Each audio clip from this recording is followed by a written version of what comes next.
The cold hum of the black ship echoed through the endless void, its sleek, obsidian hull blending into the darkness of space like a shadow in midnight fog. Inside, the air was thick with the metallic tang of ozone and the low thrum of distant engines. The emergency lights flickered in slow, pulsing intervals, casting eerie red glows down the narrow corridors. Somewhere deep in the heart of this mechanical beast, footsteps echoed. Slow, measured, relentless. Kalen's breathing was ragged, his heart pounding like a war drum in his chest. His eyes darted left and right as he crouched behind a cluster of metal crates. Sweat dripped from his brow, stinging his eyes, but he didn't dare wipe it away. His hands gripped a plasma cutter, not a weapon, but it would have to do. He glanced at the tool, teeth clenched. Useless. He cursed under his breath. A sudden clang echoed from the hallway behind him. Kalen froze. His breath hitched as he pressed himself tighter against the cold, ribbed surface of the crate. Silence. For a moment, it was just the hum of the ship, the faint buzz of distant conduits. But then, there it was again. Clang, clang, clang. The steady, unyielding sound of boots on metal. It wasn't fast. It didn't need to be. It was the walk of a predator that knew its prey had nowhere to run. Wyatt. Kalen's fingers tightened around the handle of the plasma cutter, his knuckles going white. He knew that rhythm. Everyone on the ship knew that rhythm. It wasn't just footsteps, it was a death knell. Each step signaled the approach of something far worse than death. Wyatt wasn't human anymore. He hadn't been for a long time. They'd seen him die once, they'd all seen it. Airlock blown. Body sucked into the abyss. But somehow, someway, he had returned. The clangs grew louder. Closer. They echoed in the steel bones of the ship, vibrating in Kalen's chest like the tolling of a great iron bell. He peeked around the edge of the crate, barely daring to breathe. The hall ahead stretched on in dim red light, flickering like a dying heartbeat. Empty. He's toying with me, Kalen thought, throat dry as desert sand. Run all you want, Kalen. A low, gravelly voice echoed from somewhere unseen. It wasn't loud, but it didn't need to be. It felt like it was coming from everywhere at once. You know how this ends. Kalen's breath stopped cold. His eyes scanned the corridor, every shadow, every flicker of movement. He strained his ears, trying to figure out where the voice had come from, but it was impossible. He's in the comm system. Wyatt always did that. Always. Not this time, you ghost-faced freak, Kalen muttered, slowly rising from his crouch. His gaze darted to the vent panel on the far wall. It was about 5 meters away. Close, but not close enough. He'd have to sprint for it. He knew the second he moved, Wyatt would hear. The thought clawed at him. He always hears. Bold words for a dead man. Wyatt's voice growled again, darker this time, with a hint of static like a corrupted file. A low, broken chuckle followed, sharp as broken glass. Kalen's heart thundered. He tensed, muscles coiling like springs. He wouldn't get a second chance. 3, 2, 1. He lunged. His boots clanged hard against the deck, his feet pounding like gunfire as he sprinted toward the vent. He could hear it instantly, the clang of metal boots behind him, moving faster than humanly possible. No, no, no, and no. He dove, sliding across the floor. Sparks flew as his jacket scraped against the grated surface. He twisted mid-slide, reaching for the vent. His fingers clawed at the latch. It wouldn't budge. No, come on, not now. His heart slammed against his ribs, terror flooding his veins. The air turned cold. It wasn't just a chill, it was the kind of cold that sinks into your bones, that freezes your breath in your throat. He didn't have to look behind him to know why. Going somewhere, Kalen? The voice whispered just behind his ear. His blood went to ice. He felt a hand clamp down on his ankle, metal fingers gripping like a vice. He twisted, kicking wildly, screaming like a wild animal. He managed to land one solid kick against the cold, iron face that loomed over him. For a split second, Wyatt's head jerked to the side, but his glowing red eyes snapped back toward Kalen, unblinking. No rage. No anger. Just cold, methodical focus. You always run, Wyatt said softly, his voice devoid of emotion. His grip tightened. Kaelin screamed. But you never learn. With a violent yank, Kaelin was pulled away from the vent, his nails screeching against the metal floor as he clawed for anything to grab. The plasma cutter. He swung it wildly, his arm flailing. It connected with Wyatt's arm, sparks flying as it cut across the metal. But Wyatt didn't even flinch. He didn't feel pain anymore. Kaelin's eyes filled with tears of panic as he twisted, thrashed, did everything to break free. Not like this, man. Please. Wyatt, it's me, Kaelin. It's me, he gasped, every word a desperate plea. Wyatt leaned in, his cold metal face inches from Kaelin's. His glowing red eyes flickered.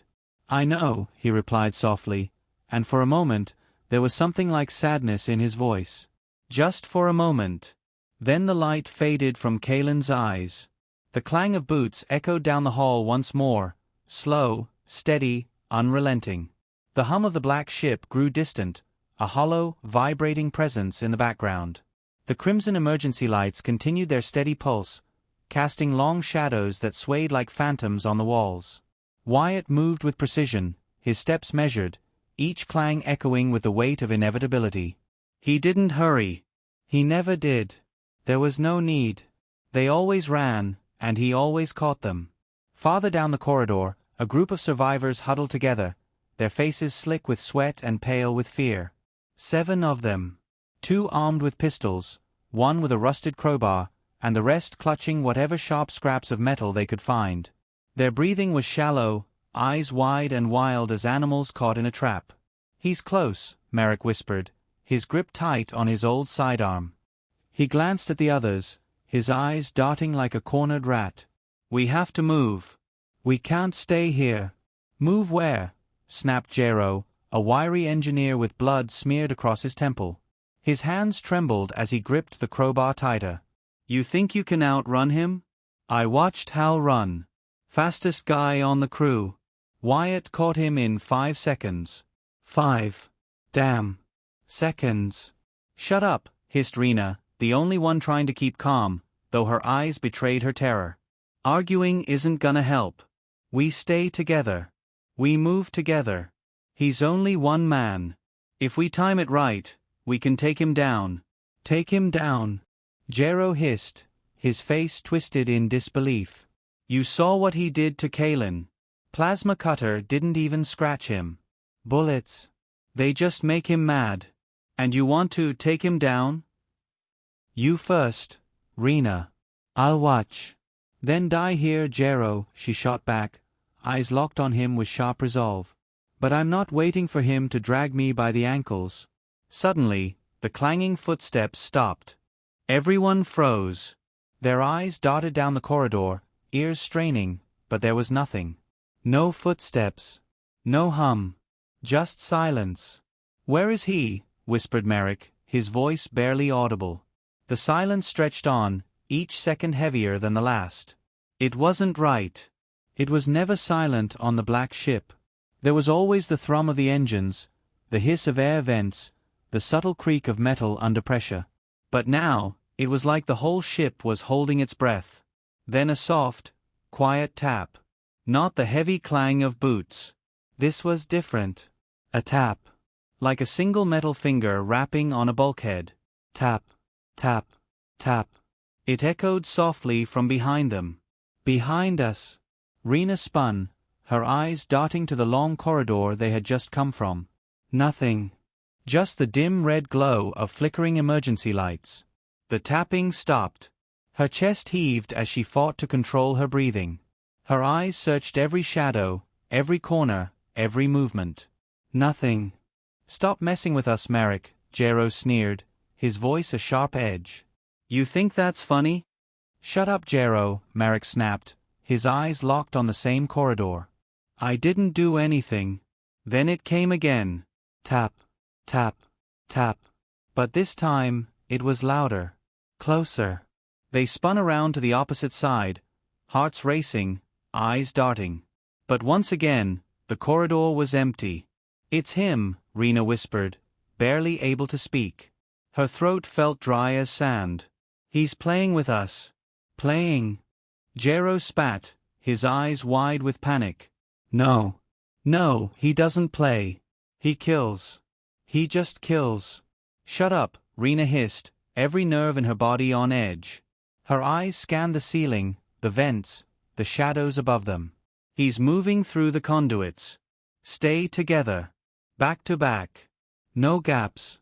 They shuffled closer, backs pressed against one another, eyes facing every direction. Their breathing was harsh, shallow, panicked. The soft hum of the ship returned, distant but constant, like it had never left. Marek's eyes darted upward. His gaze locked on a vent panel. A single bead of condensation dripped from the edge, hitting the ground with a faint plink. His heart stopped. His lips moved, but the words wouldn't come. "Above," he finally whispered. "He's above us." Everyone looked up at once. The vent cover was gone. A gaping, black square stared back at them like the mouth of a predator. Clang. "Move!" Rena screamed, shoving Jero forward. The group scattered, running in all directions like panicked prey. Metal boots slammed into the deck behind them. The crash was deafening. Rena didn't look back. She'd seen what happened to the ones who looked back. "Don't look. Just run." Marek ran to the left, heart in his throat. Jero was sprinting ahead of him, wild and frantic. "Run. Don't stop. Don't look back." Jero shouted, his words almost swallowed by the pounding of his own footsteps. But then there was another sound. A sharp, metallic whoosh. A grappling cable. Marek's heart sank. "Jero, move!" he screamed, but it was too late. The cable shot through the air like a striking viper. It wrapped around Jero's leg mid-stride. The man hit the ground hard, sliding face-first across the grated deck. His scream echoed like thunder. "No. No, no, no. Help me." Jero clawed at the floor, fingernails scraping against the steel as he was yanked backward. His eyes were wild with terror, every muscle in his body straining against the pull. "Don't leave me. Marek. Rena. Please." Rena skidded to a stop, eyes locked on him. "No," she screamed, but she knew it was already over. Her breath came in sharp gasps as she watched Wyatt's hand emerge from the shadows behind Jero. It gripped his leg with inhuman strength, dragging him slowly, deliberately, into the darkness. Jero's fingers clawed at the deck, his nails bending backward, blood smearing the ground as he fought for every inch. "Don't let him take me. Please." Jero's voice cracked, tears streaming down his face. He thrashed wildly, his eyes locked on Rena's. "Rena, please." Her legs refused to move. Her heart told her to run. Her mind told her to save him. She did neither. Wyatt's face appeared behind Jero, his cold red eyes glowing brighter in the darkness. No emotion. No anger. Just that same cold, empty stare. Jero let out one final, blood-curdling scream. The darkness swallowed him whole. His scream was cut short with a wet, bone-crunching snap. "Run." Rena's voice cracked as she grabbed Marek's arm and yanked him down the hall. He stumbled, eyes wide with shock, but his legs obeyed. They ran, legs burning, lungs on fire. No plan. No direction. Just run. Don't stop. Don't think. Just run. The clang of metal footsteps resumed, louder than ever. Clang. Clang. Clang. Steady. Unstoppable. Marek glanced back, his face drenched with sweat. "He's right behind us," he yelled, his voice hoarse with exhaustion. "Then run faster." Rena snapped, her eyes wild with panic. She spotted a door ahead. A maintenance bay. It could be their chance.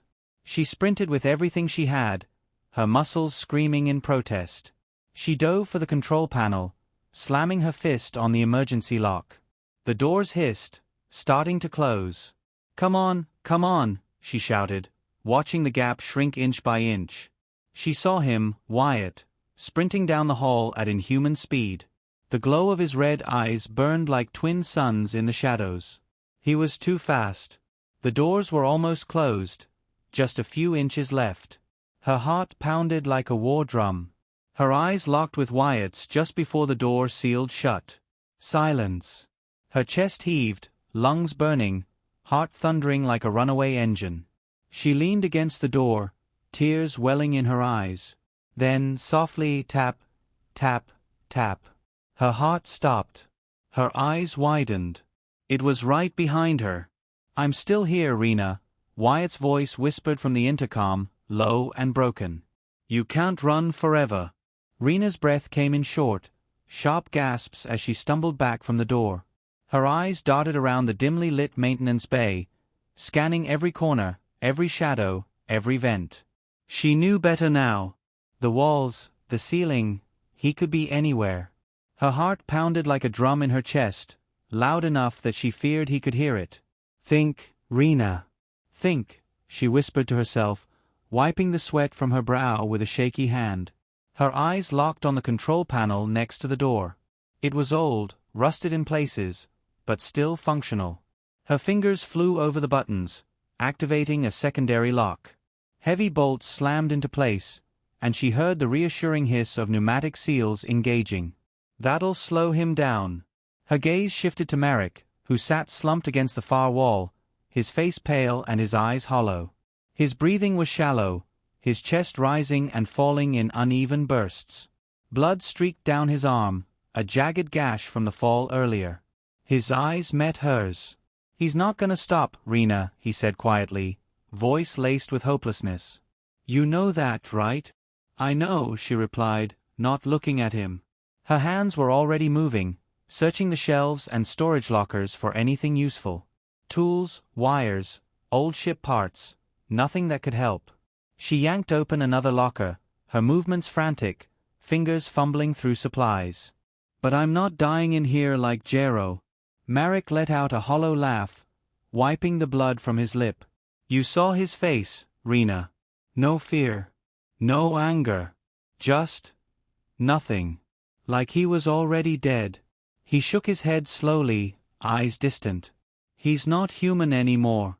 "Doesn't matter," Rena muttered, her fingers gripping a heavy spanner from the shelf. She turned it over in her hand, testing the weight. "Dead or alive, I'm putting him down if he comes through that door." Tap, tap, tap. Her blood ran cold. The sound wasn't coming from the door. It was coming from above. Her eyes darted to the ceiling, her heart pounding in her chest like a jackhammer. The maintenance bay's overhead vent grill shook once. Then twice. A soft metallic rattle, like something moving inside it. "He's in the ducts." "Above us," she hissed, pulling Merrick to his feet. "Move now." Merrick winced, clutching his wounded arm, but he followed her. They darted to the far side of the room, backing into a corner where their view of the ceiling was clear. Her eyes stayed locked on the vent, her fingers tight around the spanner like it was the only thing keeping her alive. Her breathing slowed, deliberate and controlled, the way her combat training had taught her. Silence. The vent didn't move. The rattling stopped. "He's messing with us again." Her jaw clenched. Her fingers ached from how tightly she gripped the spanner. Merrick was trembling beside her, his eyes fixed on the ceiling. "We can't win, Rena," he muttered, his voice cracking. "We can't win. He's faster, stronger, smarter. We're just—" He shook his head, unable to finish. "Shut up," she said, eyes locked on the vent. "He's waiting for us to break. That's all this is." She licked her dry lips, eyes narrow with focus. "He's not invincible. He's a machine, Merrick. Machines have limits. Weak points. We just have to—" The vent exploded. A burst of metal shrapnel rained down as the grate was blown from its frame. The noise was deafening, like a gunshot in a small room. Merrick screamed, raising his arms to shield his face, but it was too late. Wyatt dropped from the ceiling like a predator striking prey. His boots slammed into the ground with a thunderous clang. "Run!"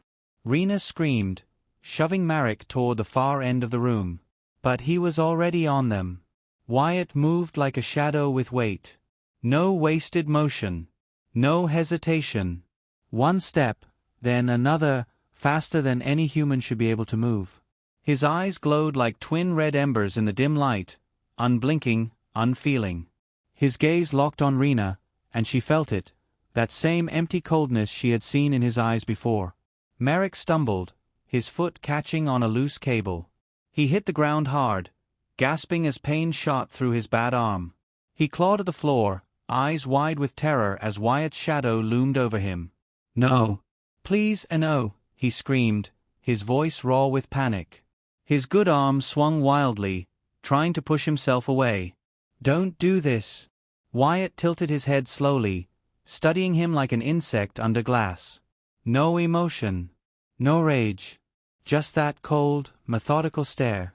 Then, with one slow, deliberate motion, Wyatt's hand reached down and grabbed Merrick by the throat. His fingers tightened with mechanical precision. Merrick's eyes bulged, veins popping in his neck as he thrashed, feet kicking wildly against the floor. "Rena!" Merrick choked out, eyes filled with desperate, pleading terror. "Don't leave me." Crack. It was quiet. Too quiet. Merrick's body went limp, his head tilting at an unnatural angle. His wide, lifeless eyes stared at Rena. She knew that stare. She'd seen it too many times before. Rage burned through her veins. She let out a raw, guttural scream and charged. The spanner in her hand came down with all the strength she had left, aiming for Wyatt's head. He moved faster than she expected. His arm shot up, catching her wrist mid-swing. Her eyes locked with his. "Why, Wyatt," she gasped, gritting her teeth, tears burning in her eyes. "You were one of us. You were human." His face remained blank, but his eyes flickered. Something shifted. "Barely. I was never human," he said quietly, his voice colder than space. He twisted her arm, forcing her to her knees. The pain shot up her arm like fire, but she didn't scream. Not this time. Her teeth ground together, her gaze still locked on him. Her free hand reached for the tool pouch on her hip. Her fingers felt the cold metal of a welding torch. One chance. One shot. "You're wrong," she hissed, her eyes narrowing in defiance. "You're not a machine, Wyatt. Machines don't hate." His eyes flickered again. Just for a moment. Her hand moved fast, faster than she thought possible. The welding torch hissed to life with a burst of blue flame, and she shoved it into the side of his head. The smell of burning metal filled the air. Sparks flew as his head jerked to the side. He staggered, his grip on her wrist loosening for a split second, but that was all she needed. She ripped herself free, stumbling back with wide eyes, breathing hard. Wyatt twitched, his head jerking like a glitching program. His eyes flickered rapidly, red light stuttering in and out. He turned slowly toward her, half of his face blackened and melted, his metal skull exposed beneath charred synthetic skin. "You shouldn't have done that," he growled, his voice distorted with static. "Come and get me," she snarled, her hands gripping the welding torch like a lifeline. For the first time, he smiled. The lights flickered. The hum of the ship grew louder. The emergency sirens blared again, a distant, shrill howl like a warning call from a dying world. The chase wasn't over. It never was. The black ship echoed with the sound of heavy, deliberate footsteps. Clang, clang, clang. Rena's heart pounded in her chest, her breath coming in sharp bursts. Her eyes flicked to the control panel, then to the open hatch at the far side of the room. Her legs moved before she even made the decision. She ran. The last thing she heard was Wyatt's voice echoing through the ship's intercom, cold and unfeeling. "Run all you want, Rena. I'll catch you." The clanging footsteps followed.